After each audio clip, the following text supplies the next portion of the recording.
Hi friends. Welcome to Kadhala Hangama. Please like, share and subscribe. Rangapuram అనే ఊరిలో రామయ్య అనే ఒక రైతు ఉండేవాడు. అతను చాలా పేదవాడు. రామయ్యకి భార్య పేరు పార్వతి, కుమారుడు పేరు రఘునందన్. రామయ్య రోజూ పక్కనే ఉన్న అడవికి వెళ్లి కట్టెలు కోసి తీసుకొచ్చి ఊరిలో అమ్మేవాడు. అలానే ఒకరోజు రాత్రి వరకు అడవిలోనే ఉండిపోయాడు.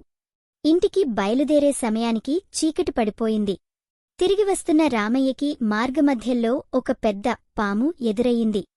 చాలా భయపడిన రామయ్య తలపై వేసుకున్న కట్టెల మూట తీయడానికే ప్రయత్నించాడు. కాని వెంటనే పాముకి నమస్కారం చేసి, నీవు నీ మార్గం పోవు, నేను నా మార్గం పోతాను అన్నాడు. అలా చెప్పగానే ఆ పాము ఎలాంటి హాని చేయకుండా వెళ్ళిపోయింది. రామయ్య ఇంటికి వచ్చాక ఈ విషయం భార్యకి చెప్పడు. పార్వతి, రేపు ఆ పాముకి పాలతో ఓపికగా నమస్కారం చెయ్యాలి, మంచితనాన్ని గుర్తుపెట్టుకుంటుంది అని చెప్పింది. రామయ్య కూడా ఒప్పుకున్నాడు. మరుసటి రోజు రామయ్య పాలను తీసుకుని పాము కనిపించిన చోట పోయాడు. అక్కడ పాలను పోశాడు. ఆశ్చర్యకరంగా ఆ పాము ఆ పాలను తాగింది.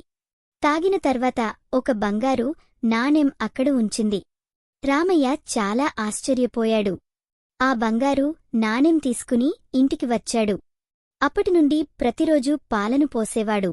పాము కూడా ప్రతిరోజూ ఒక బంగారు నాణెం ఇస్తుండేది. కొద్దికాలంలోనే రామయ్య ధనవంతుడయ్యాడు. ఊరిలో పెద్దమనిషిగా మారాడు. కాని రామయ్య మాత్రం ఎప్పటికీ పాముకి పాలు పోసే పని మానలేదు. ఒకరోజు రామయ్యకు పక్క ఊరిలో పనివచ్చి వెళ్లాల్సి వచ్చింది. అప్పుడు తన కుమారుడు రఘునందన్కు, నేడు నీవు పాలను పాము వద్దకు తీసుకెళ్ళిపోయిరా అని చెప్పాడు. రఘునందన్ అలాగే చేశాడు. ఆ రోజు కూడా పాము పాలను తాగి బంగారు నాణెం ఇచ్చింది. కాని ఆ నాణెం చూసిన రఘునందన్కు ఆలోచన వచ్చింది. ఈ పామును చంపేస్తే చాలా బంగారు నాణేలు దొరుకుతాయేమో అని అనుకున్నాడు.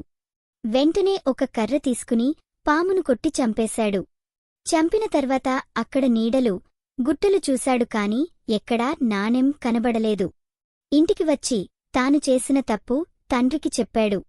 రామయ్య చాలా కోపంగా తన కుమారుడిని కొట్టి, నీ అహంకారంతో మనం కోల్పోయాం అని అడవికి వెళ్లాడు.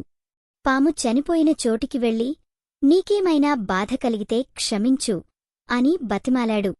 కాని అప్పటినుండి రామయ్యకి తిరిగి ఆ సంపద రాలేదు. తాను ఎక్కడ మొదలెట్టాడో మళ్లీ అక్కడనుంచే తన జీవితాన్ని మొదలుపెట్టాడు. నీతి: అత్యాశ మనిషిని పతనానికి గురిచేస్తుంది. శాంతంగా ఉండటం, కృతజ్ఞతతో జీవించడం జీవితాన్ని వెలుగులో ఉంచుతుంది.